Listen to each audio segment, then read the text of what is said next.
Hi everyone, Katie here. Today's topic is intercultural communication. A 2015 Census Bureau report shows that by 2044, Caucasian people will no longer be the racial majority in the United States. By then, our nation will be a kaleidoscope of racial groups.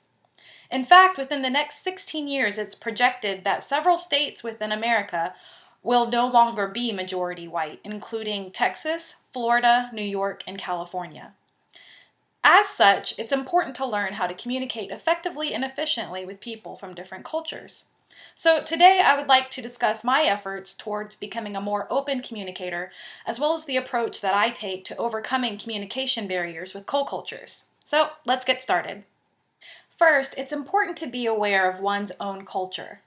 In America, we pride ourselves on individualism and on being independent, where other countries such as India, Japan, and China are more of collectivist cultures, and they value family units and group goals more than individual success. Americans also tend to be much more direct when they speak, whereas people from Japan, for example, rely more on nonverbal communication and contextual communication. Even within our own country, people from the North and people from the South are perceived as different. Northerners are perceived as brash and fast-speaking, while Southerners are perceived as more slow-speaking and easygoing. So, when I examine my own communication style, I see how my background, coming from the conservative religious South and being raised by two deaf parents, affects the way that I communicate with others. I've also had to learn how to develop a learner's mindset. This means focusing less on asserting my own opinion and ideas and being open to hearing other people's points of view. When trying to solve a problem with someone from a different culture, oftentimes their cultural experiences may lend a stronger point of view in approaching or solving a problem. In seeking to improve my intercultural communication, I've had to learn to feed my curiosity. If you are not genuinely curious about other cultures, you will not be open to experiencing them, and it will be impossible to understand them. Traveling to different countries is an excellent way to expose yourself to different cultures, and it's an immersive experience. But for those of us who can't afford to travel much, there are always books. There are many authors whose works allow us to experience a different culture and to see things from a different point of view.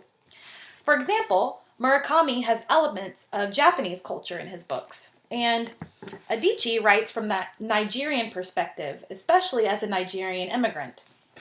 And finally, Hosseini's books are based in Afghanistan, and they're full of Afghan history, as well as moving portraits of friendship and family. For as much as I enjoy talking, I've had to learn how to enjoy listening and observing. Americans are generally known for being opinionated and outspoken, yet so much of communication is about listening and observing. If you have international peers or colleagues, what is their communication style?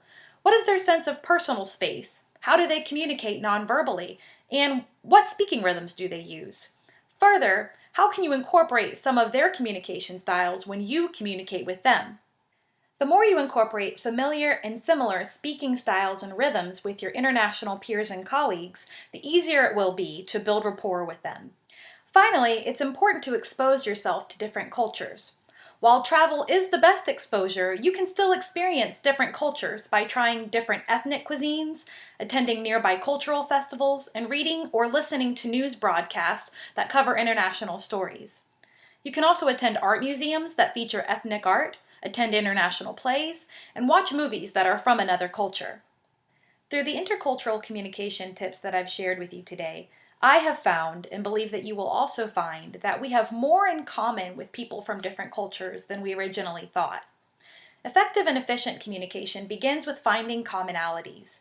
So if you remain aware of your own culture, if you feed your natural curiosity and learner mindset, and if you expose yourself to new experiences and walks of life, you will find that overcoming communication barriers is easier and more fun than you could have ever imagined.